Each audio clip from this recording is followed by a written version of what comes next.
What is going on, YouTube? Thanks for coming back to the channel. Hey, I got exciting news for you. If you've been trying to get your Retracts into electric, get it up to the 21st century, because these pneumatic ones are awful.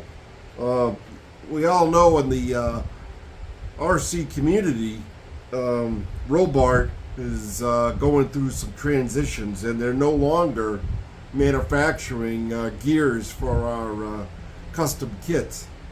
I particularly been looking for, and I finally acquired one, a DC3 landing gear, and this is one right here.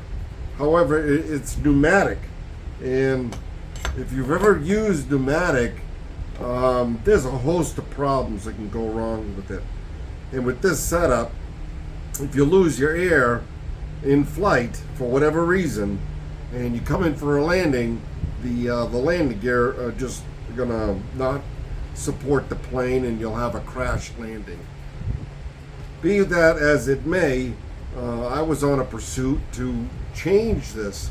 I called Robart, begging and hoping to get the parts, but they just couldn't come through. I waited 4 months. I ordered these landing gear, the electric series, back in December. So you can forget about Robart. They have very limited parts now. So let me show you.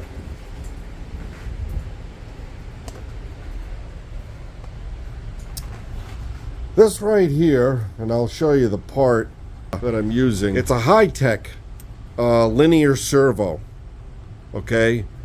And if you go to the website for high-tech, look under commercial solutions, and you'll find they have a whole myriad of sizes. This one happens to be the HLS 12-50 380, 6 volts. And it's a servo, but it's running linearly. So what I had to do, this was the original pneumatic part from Robart, and I couldn't get their control box, and I couldn't get the actuator. They actually have that kind of a setup. So I can't get the parts from them, so I had to rig up something myself. And I'm keeping this on, and I have a crude demonstration. I obviously don't have the plane, but I rigged it up with my servo tester, and this is my servo tester, and it works wonderful. We'll put it down. It's very scale-like. It doesn't jerk down like a pneumatic would. And obviously, it's not locked into place, and that just needs to be adjusted, this arm. It's not attached to the model, but it would be more straight that I would be able to just push this over. It's not hindering anything from the servo.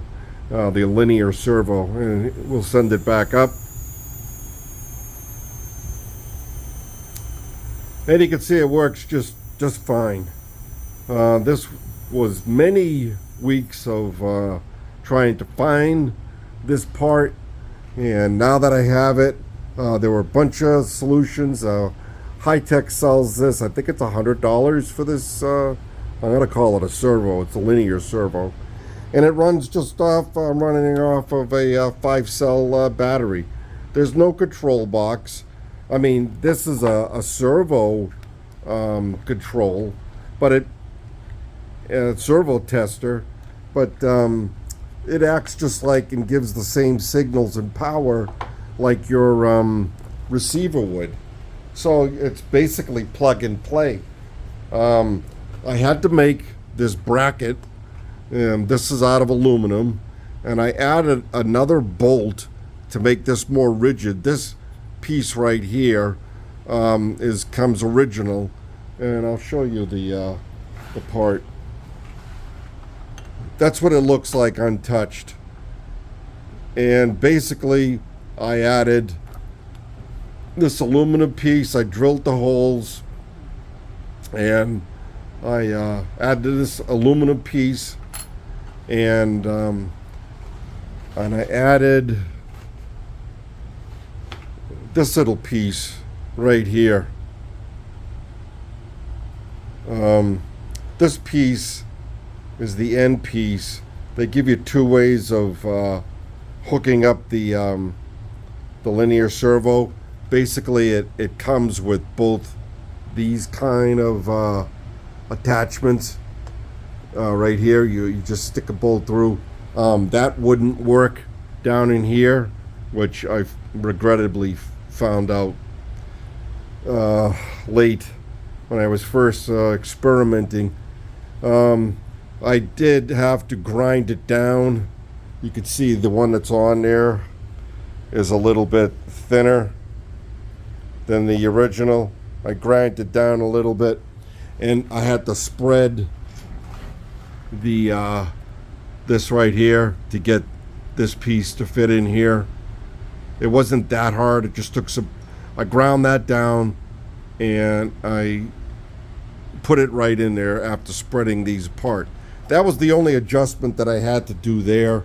That was pretty easy, and honestly, this is pretty easy too. I mean, you could see it. It's pretty straightforward. Instead of hooking up here, you know, I had to stretch it out because this was the smallest the actuator gets. And we'll just send it back up, or back down, I should say. But that's the part, and that fits, and it's a 380. That number means it has the highest gear ratio, so it goes slow. If you picked a number that was higher, lower, like a 200 or 100, it would go up and down a lot faster.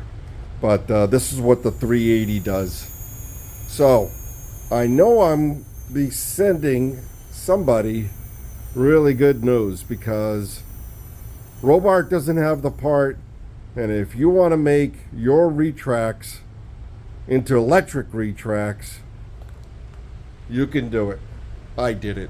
You just got to use a little bit of knowledge, and I hope this helps someone. All right, guys, be good.